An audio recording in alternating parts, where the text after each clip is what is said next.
Good morning. Start करते हैं बेटा। हाफ यूनिट बची है पर हमारी सिक्योरिटी अटैक्स हैं उसके अंदर। कुछ इंट्रोडक्टरी पार्ट मैंने पहले भी कराया हुआ सिक्योरिटी अटैक्स में। क्या क्या है सिलेबस एक बार देख लेते हैं हमारा।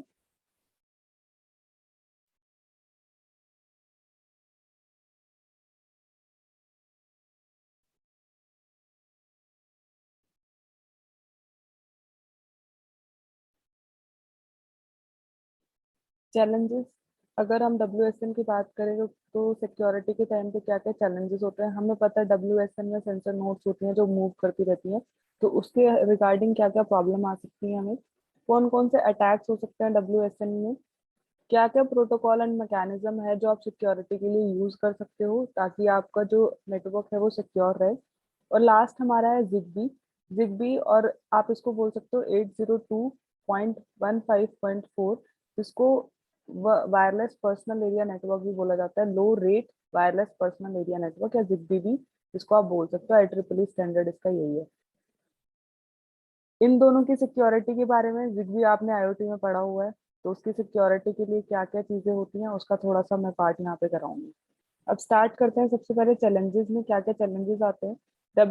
हम हर जगह यूज करते हैं, बहुत सारी एप्लीकेशंस पे यूज होता है, तो जितनी ज्यादा एप्लीकेशंस होती हैं उतने ज्यादा अटैकर्स के लिए अट्रैक्टिव है अटैक करना, क्योंकि उसको पता है बहुत सारे लोग इस पे काम करते हैं।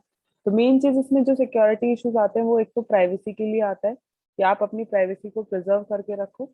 दूसरा आपका नोड ऑथेंटिकेशन का आता है। नोड ऑथेंटिकेशन का मतलब होता है कि कोई भी नोड जो है वो ऐसी ना हो कि वो मलिशियस नोड हो, कि वो अटैकर ने भेजी हो। नोड जो है वो ऑथेंटिक होनी चाहिए कि जो आप जिसके साथ आप कनेक्ट कर रहे हो, जिस नोड के साथ आप कम्युनिकेट कर रहे हो, वो नोड जो है वो जेन्युइन होनी चाहिए। तो ये मेनली दो इश्यूज होते हैं हमारे डब्ल्यू में। तो अगर हम डब्ल्यू की बात करें कि क्या क्या चैलेंजेस आते हैं, तो ये CIA ट्रेड में ऑलरेडी पढ़ा चुकी हूँ। कॉन्फिडेंशियलिटी, इंटीग्रिटी और अवेलेबिलिटी। आपको पता ही है क्या होता है। कॉन्फिडेंशियलिटी मतलब डेटा लीक नहीं होना चाहिए, जो आप डेटा भेज रहे हो सीक्रेटली जाए। इंटीग्रिटी, डेटा जो आपने भेजा है वही जाए, उसके अंदर कोई अल्टरेशन या कोई चेंजेस नहीं होने चाहिए।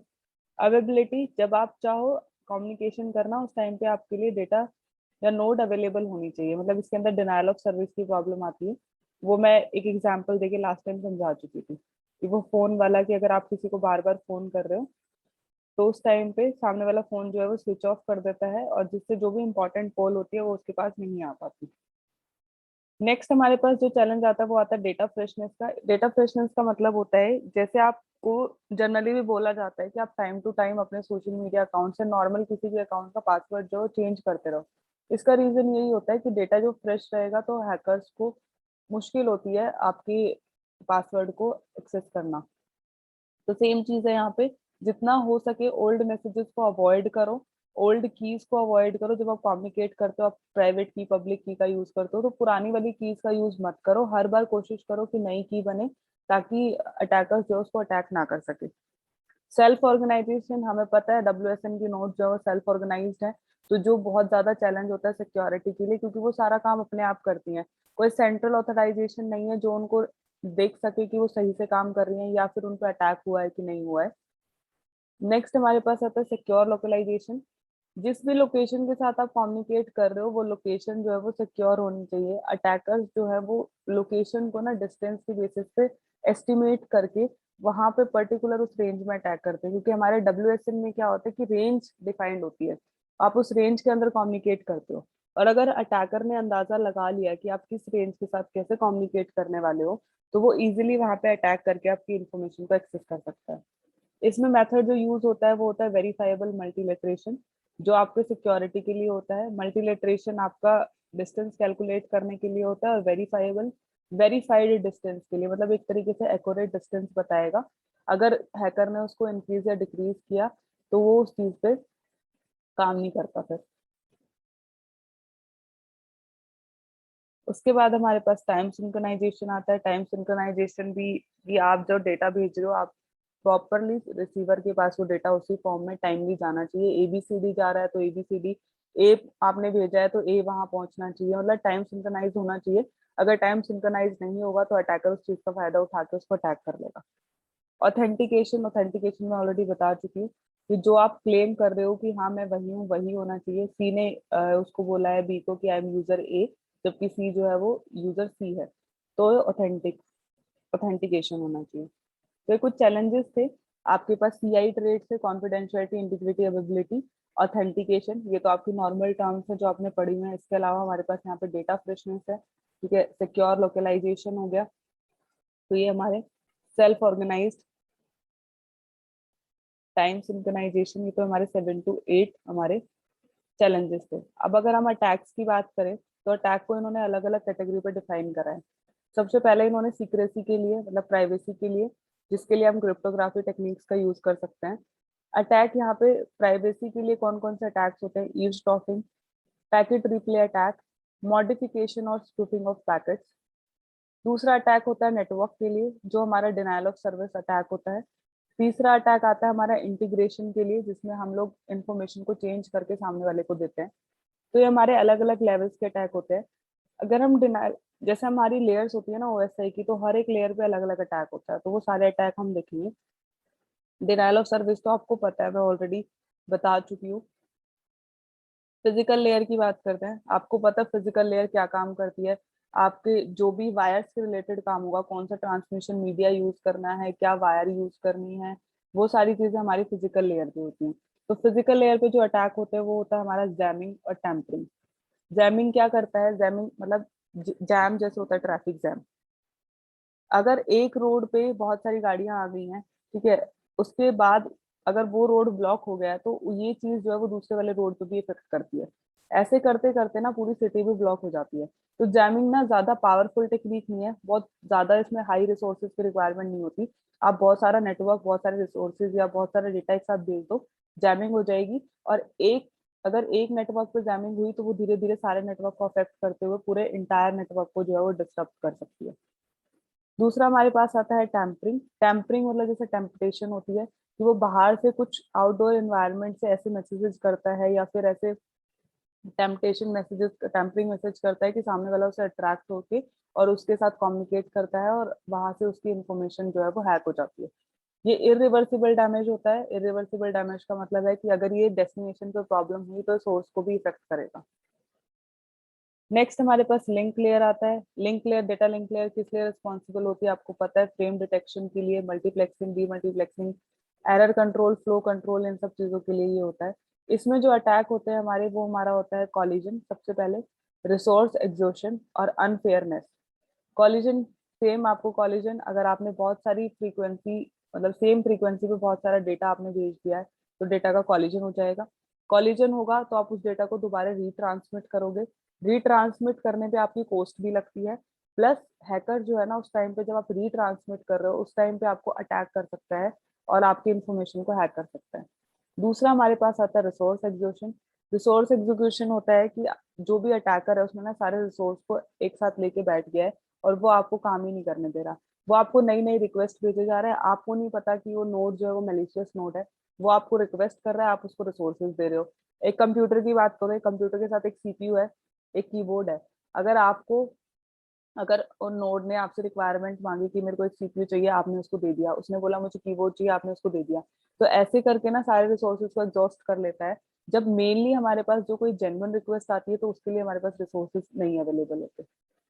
नेक्स्ट हमारे पास आता है अनफेयरनेस। अनफेयरनेस का मतलब है कि जब आपके रिसोर्सेज अवेलेबल ही नहीं है, तो जो आपकी जेन्युइन रिक्वेस्ट है वो आपकी रिक्वेस्ट फुलफिल नहीं हो पाती, तो वो उसके लिए फेयर नहीं होता। नेक्स्ट हमारे पास आता है नेटवर्क लेयर। नेटवर्क लेयर पे तो बहुत सारे ही अटैक्स होते हैं। इसमें हमारे पास है spoof routing, information, selective packet forwarding. ये अराउंड 9 to 10 अटैक्स हैं। पर ये अटैक सारे सिमिलर ही हैं। इनका काम यही होता है कि सामने वाले को अट्रैक्ट करके और उससे इंफॉर्मेशन लेना। सबसे पहले हमारे पास है spoof routing information. Spoof routing information क्या करता है? जैसे बहुत अट्रैक्टिव से मैसेजेस आते हैं, आपने कई बार देखा होगा, मेल भी आती है, बहुत अट्रैक्टिव से मेल आती है। म्यूट कर लो बेटा, किसका माइक ऑन है? बहुत अट्रैक्टिव से मेल आती है कई बार। एक पुराने टाइम में एक वायरस भी आया था, ईमेल वायरस, जिसको आई लव यू वायरस करके था। वो मैसेज सबको भेजा जाता था ईमेल के थ्रू, तो लोगों को लगता था बहुत अच्छा मैसेज है, वो उसको ओपन कर लेते थे। उससे हैकर्स जो है उनकी इन्फॉर्मेशन हैक कर लेते था। तो यहाँ पे भी यही होता है स्पूफ राउटिंग इन्फॉर्मेशन में, कि बहुत अट्रैक्टिव सा मैसेज दिखाया जाता है। नोड अपने आप को बहुत अट्रैक्टिव शो करती है कि मैं, मतलब इसके अंदर ना सारे काम यही होंगे कि नोड अपने आप को बहुत अट्रैक्टिव शो करेगी। वो ये बोलेगी कि मैं आपको जल्दी डेस्टिनेशन तक पहुंचा दूंगी, आप मेरे साथ कम्युनिकेट करो। जैसे ही आपने उसके साथ कम्युनिकेट करा, उस टाइम पे सारी इन्फॉर्मेशन जो है वो अटैकर के पास चली जाएगी। दूसरा हमारे पास सेलेक्टिव फॉरवर्डिंग है। ये भी ऐसे ही काम करता है, आपको जो मैसेज है वो एक्यूरेटली, आप यही चाहते हो कि आपका मैसेज एक्यूरेटली डेस्टिनेशन तक पहुंच जाए, लेकिन अटैकर क्या करता है, एक नोड को अटैक कर लेता है और वहां से ना कुछ मैसेजेस को ड्रॉप कर देता है। कुछ मैसेज को फॉरवर्ड कर देगा, कुछ को ड्रॉप कर देगा, तो डेस्टिनेशन को पता ही नहीं चलता कि सारा मैसेज आया है कि नहीं आया। नेक्स्ट हमारे पास आता है सिंक होल। सिंक होल के अंदर हमारा होता है, ये कॉम्प्रोमाइज नोड होती है। कॉम्प्रोमाइज नोड बिल्कुल जैसे हमारी सिमिलर नोड, जैसे नॉर्मल नोड है उसी की तरह दिखती है। और वो नोड क्या करती है, सेम काम, बस वो अट्रैक्ट करेगी अपनी नेबरिंग नोड को कि मेरे पास बहुत अच्छा रूट है और मैं आपको जल्दी पहुंचा दूंगी, मेरे पास कोई ट्रैफिक नहीं है, ये सारी इन्फॉर्मेशन से वो उसको अट्रैक्ट कर लेती है और वो उस नोड को चूज करता है। जैसे ही वो चूज करता है तो अटैक हो जाता है। सिबल अटैक, मैंने पहले बोला है कि यहाँ पे अटैक जो है वो सेम ही तरीके से होंगी, नोड जो है वो एक ही तरीके से अपने आप को शो करेगी और अपना काम करेगी। नेक्स्ट है सिबल अटैक। इसके अंदर होता है कि एक नोड जो है उसकी मोर देन वन एंटिटी, आप उसको मोर देन वन आइडेंटिटी उसकी बन जाती है, तो आपको ये नहीं समझ आता कि एक्चुअली नोड कौन सी है, क्योंकि ये न्यूसम था जिसने इसको डिस्क्राइब करा था पहली बार। सिबल अटैक पहले भी एक्सप्लेन हो चुका है, बट न्यूसम ने WSN के लिए सिबल अटैक को एक्सप्लेन किया था। ये किस किस चीज में अफेक्ट करता है, आपके राउटिंग एल्गोरिथम में, डेटा एग्रीगेशन में, वोटिंग में, फेयर रिसोर्स एलोकेशन, ठीक है, मिसबिहेवियर डिटेक्शन। इसका एग्जांपल एक मैं देती हूँ, वोटिंग के एग्जांपल देती हूँ। आपके पास दो नोड है, ए और बी, ठीक है, आपको ये देखना है कि आप किसको वोट करना चाहते हो। सपोज कि आप ए को वोट करना चाहते हो, जैसे क्लस्टर हेड बनाना है, जो भी आपने ए को वोट करा। अब इसमें सिबल अटैक में क्या होता है कि एक ही नोड की बहुत सारी आइडेंटिटी बन जाती है, तो ए नोड जो है वो डबल ट्रिपल बन गई है। अब जब आप वोटिंग करने लगोगे, आपको नहीं पता कि ए नोड के और भी पार्ट बने हुए हैं। आप तो ए को वोट करने वाले हो, तो आधी वोट जो है वो जेन्युइन ए के पास चली जाएंगी, आधी वोट जो है फेक वाले ए के पास चली जाएंगी, तो वोटिंग में इफेक्ट होता है। ऐसे ही इसमें राउटिंग एल्गोरिथम्स में, फेयर रिसोर्सेज एलोकेशन में, क्योंकि आप जेन्युइन और फेक के अंदर आइडेंटिफाई ही नहीं कर पाते हो कि कौन सी जेन्युइन है और कौन सी फेक है। नेक्स्ट हमारे पास आता है इसमें worm hole. Worm whole attack करता है बेस स्टेशन पे, क्योंकि बेस स्टेशन के पास सारी इन्फॉर्मेशन है, तो बेस स्टेशन पे अटैक करता है और वहां से सारी इन्फॉर्मेशन को हैक कर लेता है। और बेस स्टेशन से जितनी भी नोड कनेक्टेड होती हैं वो भी इनडायरेक्टली इफेक्ट हो ही जाती है, क्योंकि सारा काम बेस स्टेशन के थ्रू होता है। नेक्स्ट है हमारे पास ब्लैक होल और ग्रे होल। ब्लैक होल क्या करता है, वही सेम, अपनी एक मैलिशियस नोड है, उसको नोड को दिखाता है कि मेरा पाथ जो है वो शॉर्टेस्ट पाथ है, ठीक है, मेरा पाथ जो है वो स्टेबल है, डेस्टिनेशन तक मैं आपको जल्दी पहुंचा दूंगा, पाथ फाइंडिंग करने में हेल्प करूंगा, ऐसे उसको पूरा अट्रैक्ट कर लेता है और फिर उसको डेटा को हैक कर लेता है। ब्लैक होल सिर्फ डेटा को हैक करता है, उसको कुछ उसमें कोई चेंजेस नहीं करता, जबकि जो ग्रे होल है वो उस पैकेट्स को ड्रॉप भी करता है, वो अलग अलग चेंजेस उसके अंदर करता है। नेक्स्ट हमारे पास है हेलो फ्लड। हेलो फ्लड क्या करता है, जब भी कोई किसी को कम्युनिकेशन बनाना होता है ना, तो वो हेलो का मैसेज भेजता है। जब उसके पास रिप्लाई आता है, एक्नॉलेजमेंट आती है, तो उसके साथ वो कम्युनिकेशन करता है और फर्दर अपना काम करता है। लेकिन अब अगर हेलो पे अटैक होगा, तो जैसे ही उसने हेलो मैसेज भेजा, तो बहुत सारे रिसीवर से एक्नॉलेजमेंट आ गई, या डेस्टिनेशन के पास बहुत सारे हेलो मैसेज चले गए, तो उस टाइम पे डेस्टिनेशन ये नहीं समझ पाता कि जेन्युइन हेलो आया कहाँ से। अटैकर ने भी हेलो भेज दिया और जिस नोड को कम्युनिकेट करना था उसने भी हेलो भेज दिया, तो वो डेस्टिनेशन ने अगर अटैकर वाले हेलो को रिस्पॉन्ड कर दिया, तो फिर वहां पे सारा डेटा जो है वो हैक हो जाएगा। नेक्स्ट हमारे पास है बेंजेंटाइन अटैक। ये भी बिल्कुल सेम है। एक नोड बनेगी, कॉम्प्रोमाइज नोड बनेगी, जिसमें वही अपना अट्रैक्टिव नोड अपने आप को ये दिखाएगी कि मैं बहुत अच्छी हूँ, और उसके बाद वो उसके साथ कम्युनिकेट हो जाएगा, और कम्युनिकेट होने के बाद आपको पता है जो नेक्स्ट प्रोसेस होता है।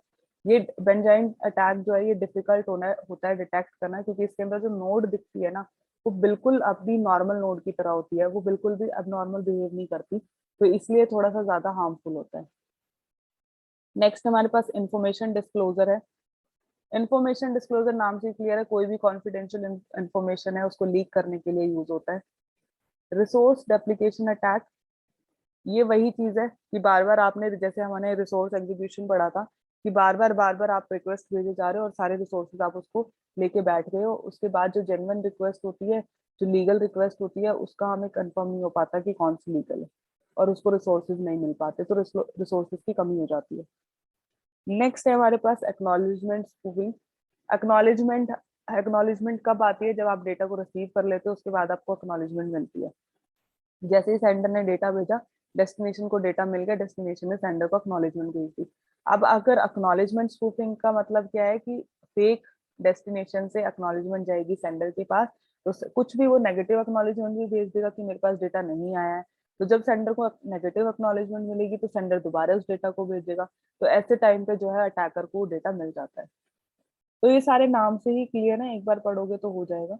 नेक्स्ट हमारे पास आता है ट्रांसपोर्ट लेयर। इसके अंदर हमारा आता है फ्लडिंग और डिसिंक्रोनाइजेशन। फ्लडिंग में बहुत सारी रिक्वेस्ट भेज दी, जैसे जैमिंग में होता था, बहुत सारी रिक्वेस्ट कर दी, ट्रैफिक जैम हो गया है, फ्लडिंग हो गई है, तो अटैकर जो हमारा जेन्युइन है, जो हमारी जेन्युइन रिक्वेस्ट है वो इग्नोर हो जाती है, लीगल रिक्वेस्ट हमारी इग्नोर हो जाती है, और वहां से हमारा सिस्टम जो है वो शट डाउन हो जाता है। डिसिंक्रोनाइजेशन। डिसिंक्रोनाइजेशन जब आप डेटा को भेजते हो, जैसे हमारा टाइम सिंक्रोनाइजेशन था, तो आपका डेटा जो है, अगर आपका डेटा प्रॉपरली वहां पे डेस्टिनेशन तक नहीं पहुंच पाया है, तो आप उसको रीट्रांसमिट करोगे, जो भी आपके फ्रेम मिस फ्रेम हुए हैं, जब आप उनको रीट्रांसमिट करते हो तो उस टाइम पे अटैकर उनको अटैक कर लेता है। तो बस यही थे। इसमें यहाँ पे सारे नाम लिखे हुए हैं, कौन सी लेयर पे कौन सा अटैक होता है और कैसे उसके डिफेंस मैकेनिज्म के थ्रू आप उसको सेव कर सकते हो। जैमिंग है, जैमिंग में आप क्या कर सकते हो, प्रायोरिटी मैसेजेस वो पहले भेजो। ठीक है। कॉलिजन होता है, रिसोर्स का एग्जीक्यूशन होता है, अनफेयरनेस होता है, इसको कैसे करेक्ट करोगे। नेटवर्क लेयर पे ये आपके थे spoofing, selective, sink hole, worm hole, grey hole, black hole. तो इनके ये आपके डिफेंसिव मैकेनिज्म है। ट्रांसपोर्ट में फ्लडिंग और डिसिंक्रोनाइजेशन के लिए ये। प्राइवेसी की बात करें अगर, ये हमने डिनाइल ऑफ सर्विस के बेसिस पे बात करा था, जिसमें हमारे सारे लेयर्स की बात आ रही थी। अगर हम सिक्योरिटी या प्राइवेसी की बात करें, तो सबसे पहले नोड रेप्लिकेशन होता है।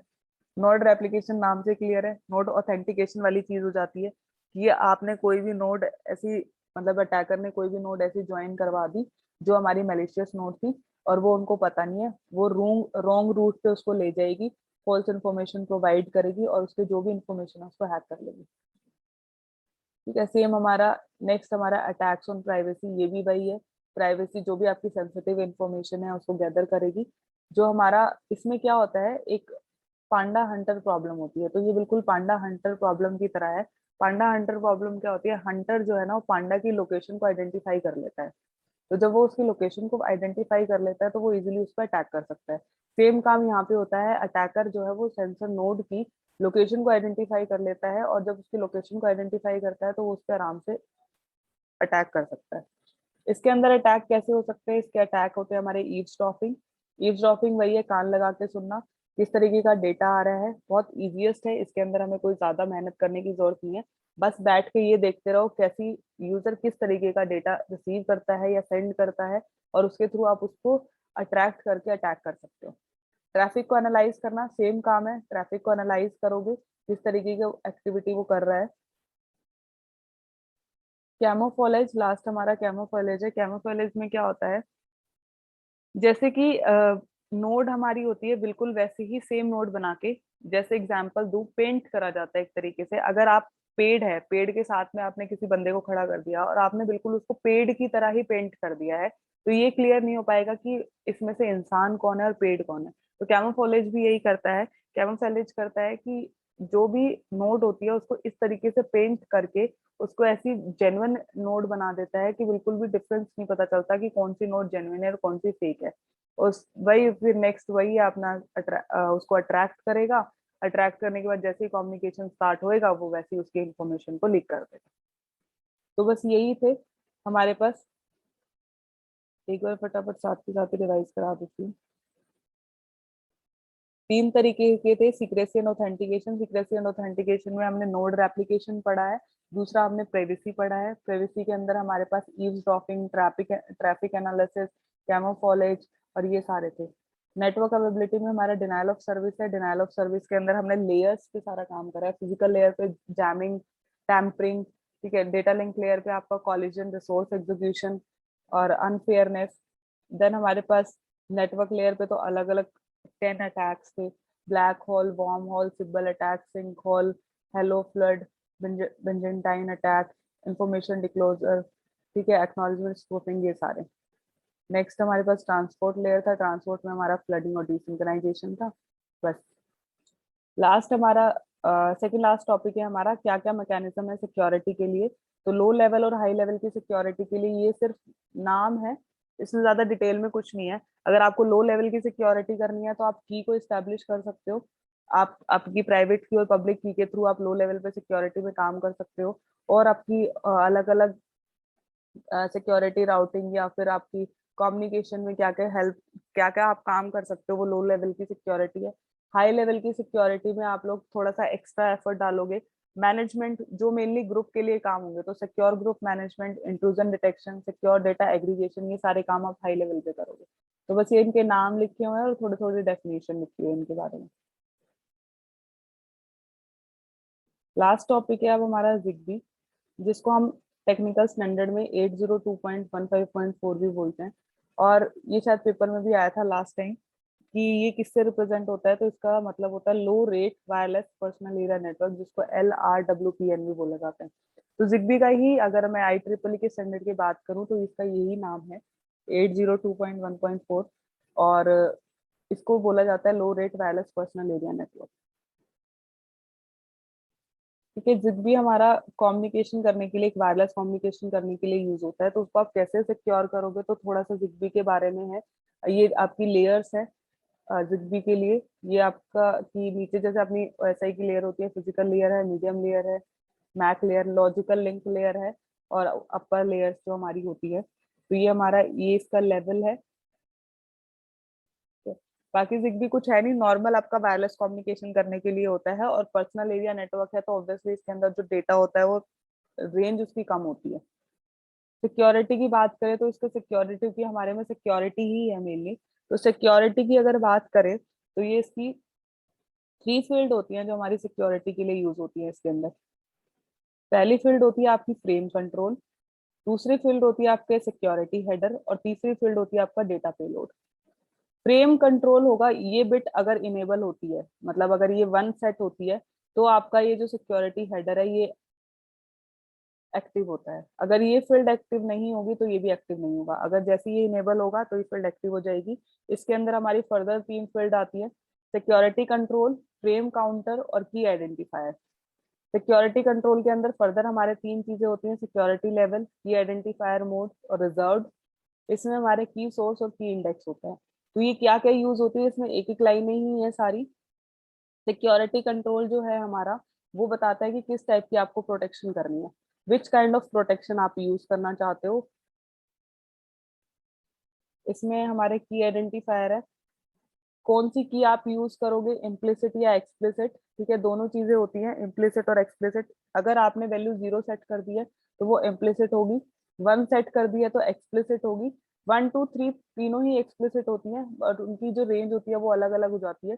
1 बाइट की इंडेक्स होता है और की आइडेंटिफायर फील्ड होती है। इसमें 1 बाइट की इंडेक्स और 4 बाइट की सोर्स होता है। इसके अंदर 1 बाइट की इंडेक्स और 8 बाइट की सोर्स होता है। तो ये बस यही चीज है कि अगर आपकी 0 है तो इम्प्लिसिट, बाकी एक्सप्लिसिट होंगी, और इनकी जो है रेंज वो अलग अलग हो जाती है। डेटा पेलोड के अंदर भी 3 फील्ड होती हैं, AES CTR, AES CBC MAC, AES CCM। AES CTR तब यूज होगा जब आप 128 बिट की का यूज कर रहे हो, AES एल्गोरिथम का यूज कर रहे हो। और अगर आप मैक का यूज करते हो, मैसेज ऑथेंटिकेशन कोड वगैरह यूज होता है सिक्योरिटी के लिए जब आप यूज करते हो, तो हमारे पास ये टर्म यूज होती है। और CCM जो है वो इन दोनों का कॉम्बिनेशन यूज होता है। जब आप इन दोनों को कंबाइन करके काम करते हो तो हमारे पास AES CCM होता है। ये डेटा पेलोड के लिए है जो सिक्योरिटी फील्ड यूज होती है। एक्सेस कंट्रोल लिस्ट और होती है, एक्सेस कंट्रोल लिस्ट का मतलब होता है कि आप ट्रस्टेड ब्रदर, एक लिस्ट बनाते हो ट्रस्टेड ब्रदर के नाम से, कि ये लिस्ट जो है ये मेरे ट्रस्टेड है, अगर इन मेरे को डेटा सेंड करना है तो मैं इन लोगों को आराम से डेटा सेंड कर सकती हूँ बिना किसी प्रॉब्लम के। उस लिस्ट में क्या क्या होता है, उसका एड्रेस होता है, उसकी सिक्योरिटी पॉलिसीज होती है, की कौन सी की यूज कर रहे हो, इनिशियल वेक्टर और रिप्ले काउंटर, ये सारी चीजें इसके अंदर यूज होती है। ठीक है, ये अच्छा, इसके अंदर एक की भी यूज होती है, 3 काइंड ऑफ कीज यूज होती हैं इसके अंदर, मास्टर की, लिंक की और नेटवर्क की। मास्टर की और लिंक की, ये दोनों कीज जो होती हैं वो हमारी फिजिकल लेयर के लिए काम करती है और नेटवर्क की हमारी नेटवर्क लेयर के लिए काम करती है।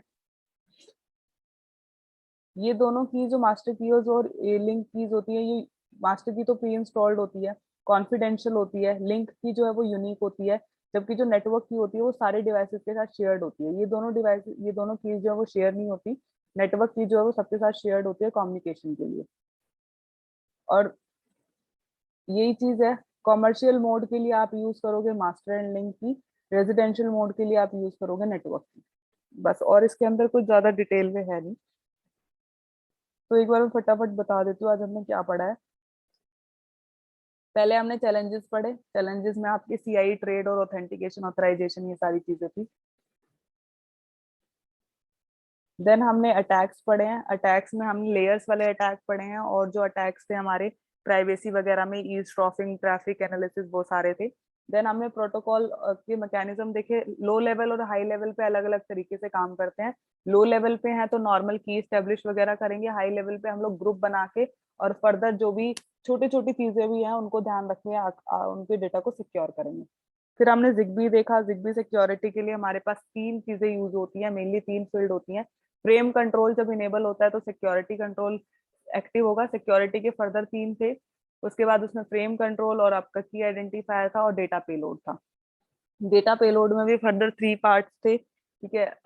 उसके बाद हमारे पास कीज थी, 3 कीज यूज होती है हमारे पास, मास्टर की, लिंक की और आपका नेटवर्क की।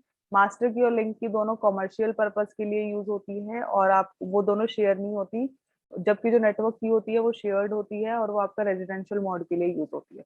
बस इतना ही था इसके अंदर, और हमारे पास कुछ नहीं है और हमारी यूनिट खत्म हो चुकी है। अब मैं ये वाली मीटिंग एंड कर रही हूँ।